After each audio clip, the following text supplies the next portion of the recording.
Bonsoir à tous. Donc, je suis Wendy Andreu. Je suis très contente d'être là. Merci de m'avoir invitée, Cécile. Merci, Françoise.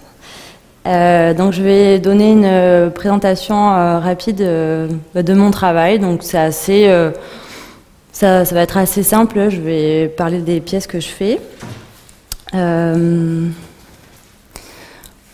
Donc voilà, j'ai reçu deux éducations un peu différentes. Donc une artisanale, j'ai étudié à l'école Boulle, où j'ai appris plutôt la technique, notamment liée au métal. Et ensuite j'ai étudié à la Design Academy à Eindhoven, aux Pays-Bas, où j'ai reçu une éducation un peu plus conceptuelle. Et ces deux mots, en fait, maintenant, additionnés, font qui je suis aujourd'hui. Mes inspirations, c'est très lié aux matériaux, donc à l'artisanat et au processus de fabrication des objets. C'est ce qui me fascine particulièrement, comment sont construites les choses, voilà, leur structure, c'est vraiment ce qui m'anime. Alors, la définition du design, je pense qu'il y en a plusieurs selon moi, et la mienne, ça serait de dire qu'en tant que designer, j'aime traduire des idées abstraites dans une matérialité tangible.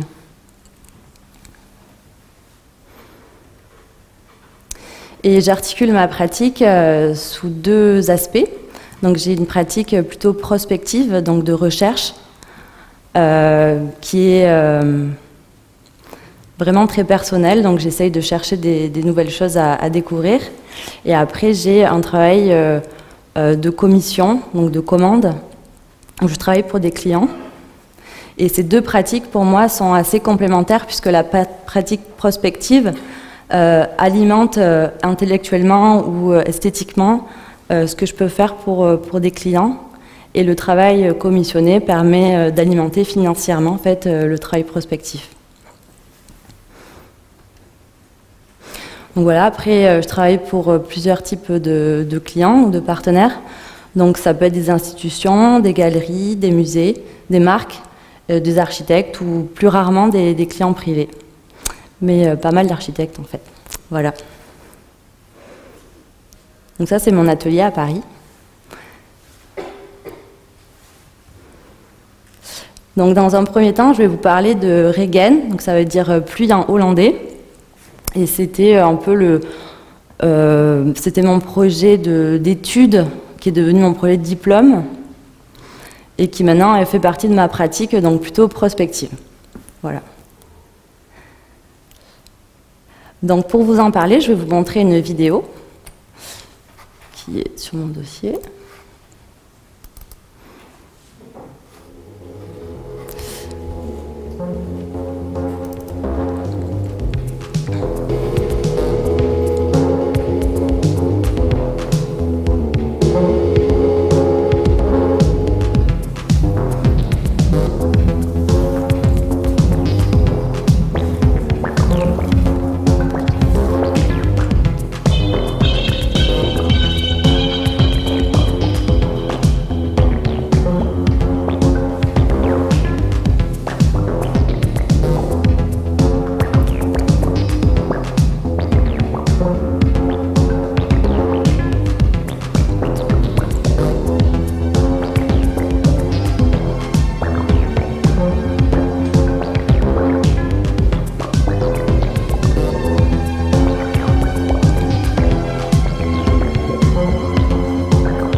Voilà, cette vidéo date de 2016.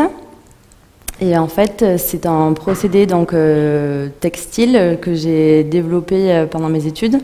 Donc, ça consiste à créer une matière qui est composite, donc à base de cordes de coton et de silicone. Et donc, c'est un textile qui est ni tricoté ni tissé, mais qui est encollé en fait. Donc, c'est l'idée, si vous voulez, ça a été de créer un textile sans savoir créer du textile. Donc, comme je ne savais pas vraiment travailler avec la couture ou le tissage, le tricotage, j'ai développé mon propre moyen de faire du textile. Voilà, donc c'est en essayant et j'y arrivais pas en fait, et comme voilà, c'était un peu un échec qui s'est transformé finalement j'ai contourné le problème, voilà, finalement. Donc ça, c'est la collection que j'ai créée. Donc il y avait c'était en fait une collection d'accessoires de pluie, puisque l'idée du matériau, c'était qu'il était aussi imperméable. Donc là, il y avait une gamme de couvre-chefs, de sacs, un impair. Et après, je l'ai développé assez vite sur des objets, sur du mobilier. Mais toujours avec ce système finalement de moule. Donc ce que vous avez vu sur la vidéo, c'était tout le système en fait de fabrication. C'est quelque chose que j'ai mis au point avec mes connaissances justement techniques de métal pour le développer, pour créer du textile en 3 dimensions.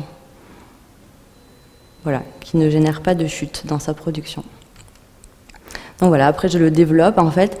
Si vous voulez, ce que j'ai fait finalement, le projet, l'aboutissement, c'est pas vraiment des accessoires de mode ou du mobilier, mais c'est vraiment un processus. J'imagine plus que je suis en train de développer un artisanat qu'un produit fini. Voilà, donc je peux le travailler également à plat, comme cette tapisserie ou tapis.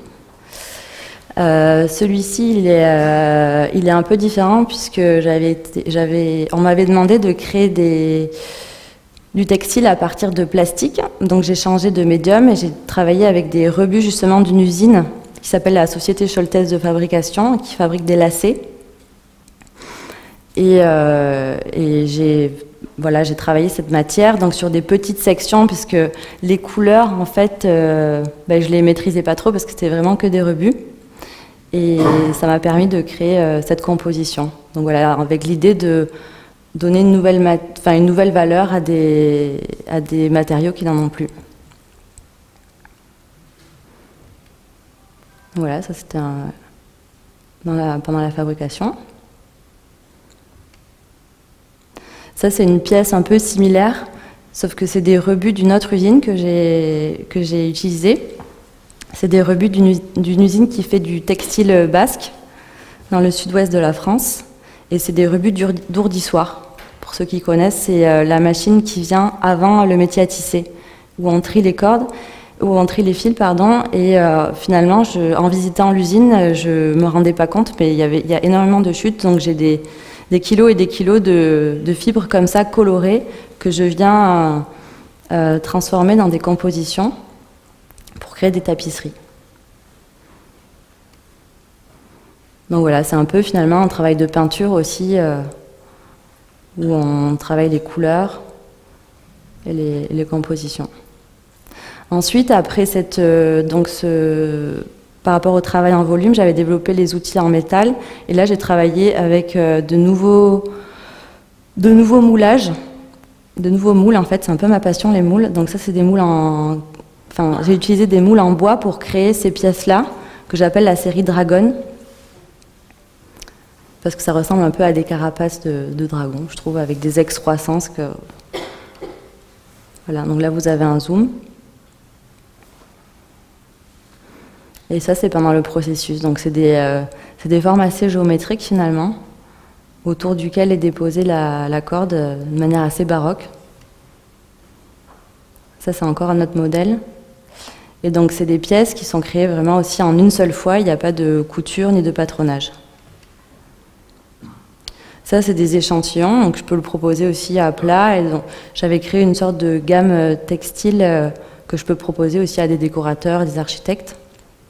Parce que ce qui m'intéresse, c'est avec cette technique, ben, ce que les autres aussi projettent dedans.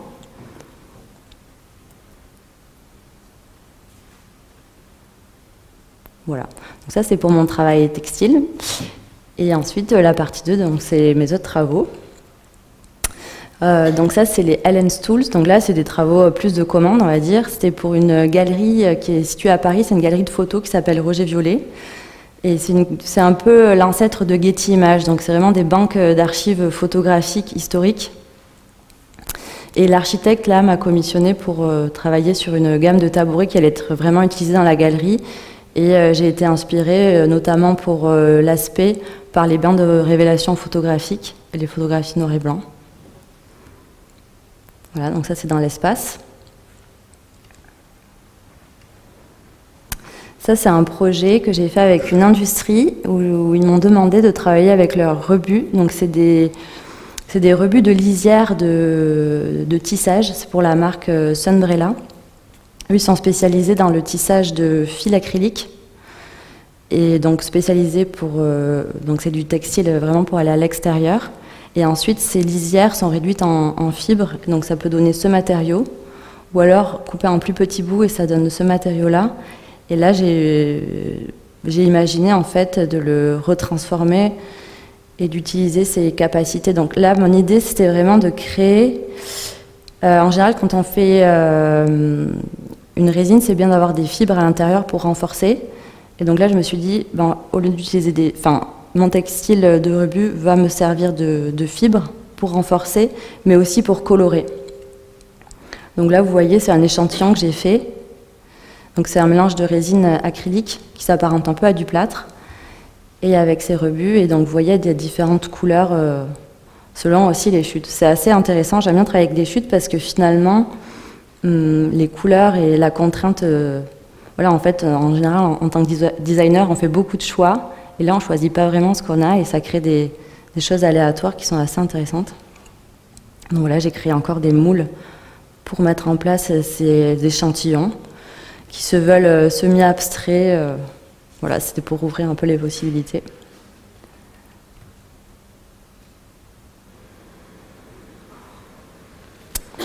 Voilà, ça c'est une installation que j'ai faite à la Fondation Martel à Cognac. Donc Nathalie Viau, la curatrice, voulait créer une exposition où chaque pièce en fait de l'exposition s'apparente à une pièce de la maison.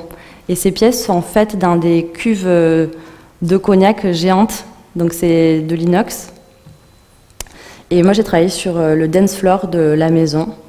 Donc voilà, j'ai créé un dance floor un peu comme un mini nightclub où vous avez tous les éléments du nightclub dans une petite pièce. Donc il y a un petit bar, au milieu on peut danser avec la boule disco, un petit côté lounge et un petit côté vestiaire.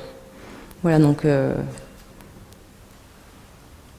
et j'ai créé toute une série de pièces pour aller à l'intérieur. Donc il y a des pièces textiles, après des pièces que j'ai faites en métal. Les tapisseries aussi, qui avaient une vocation aussi acoustique. Et ensuite, j'ai même soufflé les verres pour le bar à la fondation en elle-même avec les souffleurs de verre. Voilà, donc ça c'est des détails. Donc comme les murs étaient en inox, c'était trop cool parce que je pouvais directement souder dessus. Donc j'ai écrit en soudant. Chasing the Light, c'était la chanson de Mary Davidson qui a inspiré le nightclub. Ça, c'est les patères qui ont été aussi soudés directement sur les parois. Évidemment, des néons. Donc là, on voit bien l'idée de Chasing the Light, la lumière qui essaye de s'échapper. Une petite table avec un cendrier aussi qui a été soufflé en verre, les verres. Voilà. Ça, c'est un autre projet que je fais avec le designer Bram van der Beek. Donc, c'est les X Furnitures et c'est vraiment de l'expérimentation par rapport au pliage de tôle d'aluminium et de modules. Donc, on a créé cette étagère, mais aussi cette table. Donc, c'est toujours des tôles pliées avec des renforcements comme ça et boulonnées. Donc, ça peut se monter, démonter. Ça aussi, c'est un projet avec Bram van der Beek qu'on fait depuis 2017. Donc c'est les pyramides, ça c'est la double pyramide et c'est aussi un système modulaire en fait de tôle d'aluminium qui s'emboîte. Donc il n'y a ni vis ni soudure. C'est vraiment des tôles qui sont emboîtées, donc c'est des pièces qui peuvent être mises à plat et envoyées ainsi plus facilement. Donc il y a des différentes typologies, des étagères, des tables. Ça c'est la triple pyramide. Et à côté il y a la Upside Down. Ça, c'est une exposition qui est à Milan, à la galerie Nilufar. Ça, c'est la Screen Shelf. Donc, c'est en principe aussi assez structurel en acier d'étagère / diviseur d'espace où j'ai travaillé plutôt la texture avec un mélange de ciment, pigment et vernis qui a créé cet aspect un peu de pierre ocre, comme ça. Voilà, ça c'est le tabouret 8-leg stool on wheels, qui est en acier et qui a beaucoup trop de jambes. En fait, je voulais travailler sur l'idée de trouver une structure un peu trop complexe par rapport à la fonction. Et voilà, il est sur roulette, mais il y a des freins aux roulettes, donc vous pouvez l'arrêter. Voilà, avec différentes patines.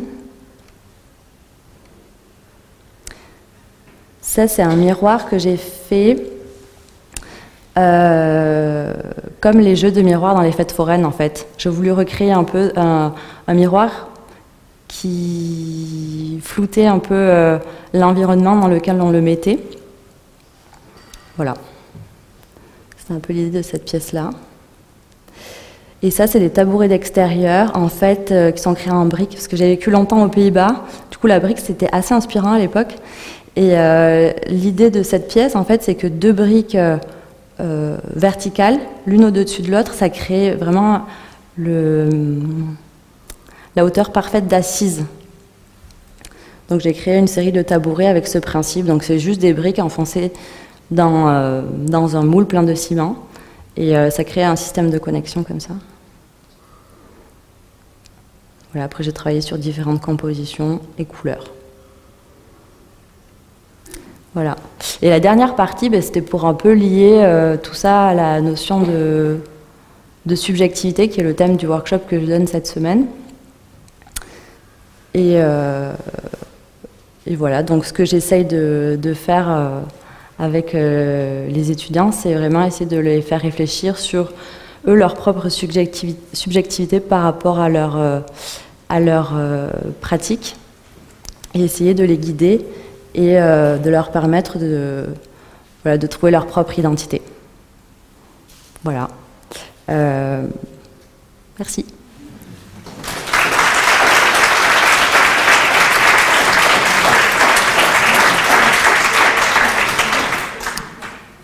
Voilà, donc je ne sais pas si vous avez des questions, n'hésitez pas en tout cas. J'ai un micro à vous faire passer si vous avez des questions.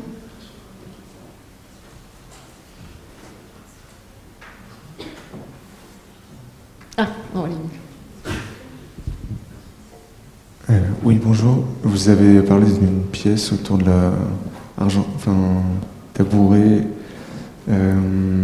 l'argentique, je sais pas, comment dire, le noir et blanc. Comment vous avez, comment ça vous a inspiré, comment vous en êtes arrivé à passer de l'un à l'autre, à vous dire ça c'est l'argent, ça c'est ce qu'on retrouve dans les bacs. Et du coup, je vais faire quelque chose avec. Parce que c'était une galerie de photos et j'aime bien être inspirée aussi du contexte dans lequel je m'implique en tant que designer pour raconter une histoire aussi à travers l'objet que je propose. Donc comme c'était une galerie de photos et c'était vraiment des anciennes photos, voilà, j'ai voulu travailler une matière un peu aqueuse. Donc j'ai travaillé avec de l'encre et qui exprime un peu cette idée de bain de révélation. Je ne sais pas si c'est ça que vous espériez avoir comme réponse. En fait, c'est aussi pour le noir et blanc. J'ai l'impression que les photos de votre diaporama, ou peut-être c'est moi qui me trompe, mais il y a beaucoup de photos en noir et blanc. Alors, je ne sais pas si ça vous intéresse.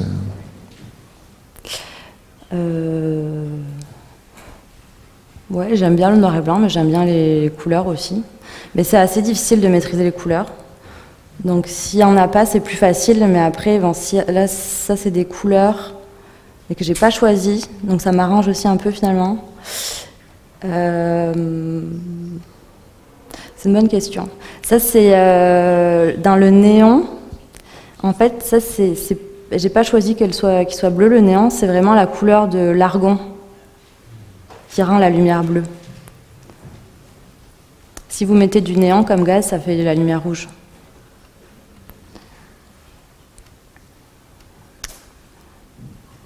Et ça, c'est de l'aluminium finalement qui est teinté. Hein. Il est un peu teinté. Je ne sais pas si on le voit. Et ça, c'est brossé. Je ne sais pas si je réponds à la question vraiment. Est-ce qu'il y a d'autres questions? C'est par rapport à votre collection de mobilier Dragon. Parce que juste avant, vous disiez que pour la collection de vêtements, c'était donc de la corde avec du silicone. Ici, la structure, elle tient toute seule, c'est uniquement du silicone ou...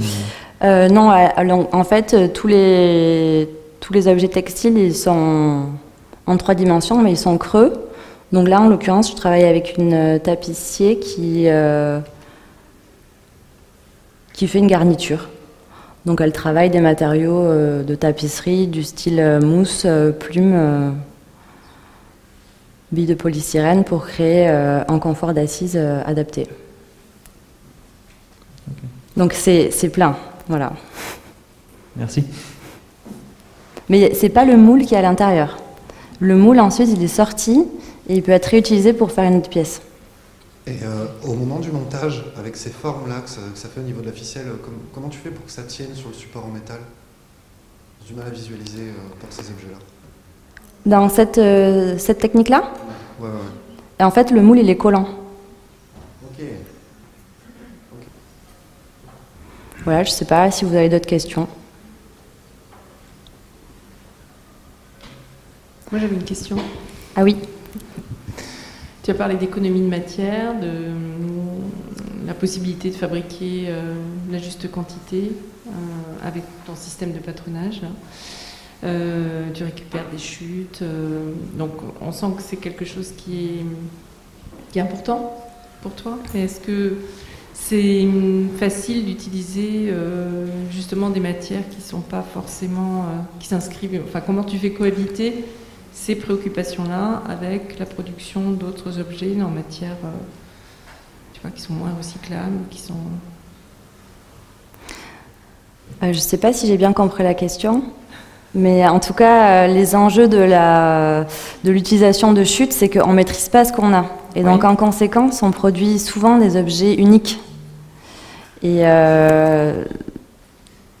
donc quand on le vend comme objet unique, ça va, mais on ne peut pas vraiment le reproduire. Donc ça, c'est une contrainte.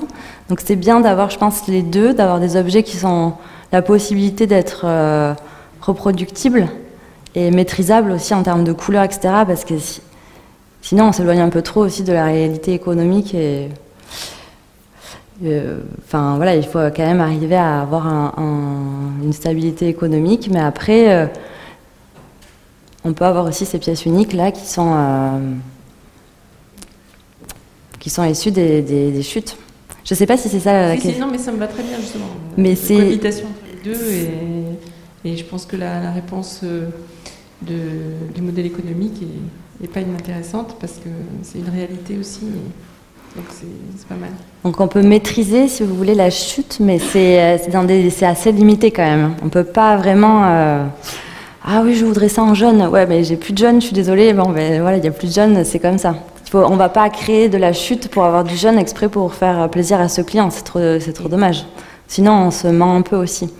Donc, pièce unique.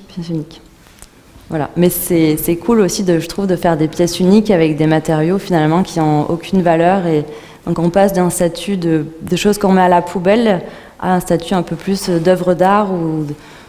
En fait, on regarde, finalement, si on met une tapisserie comme ça sur un mur, on passe toute sa journée à regarder des chutes.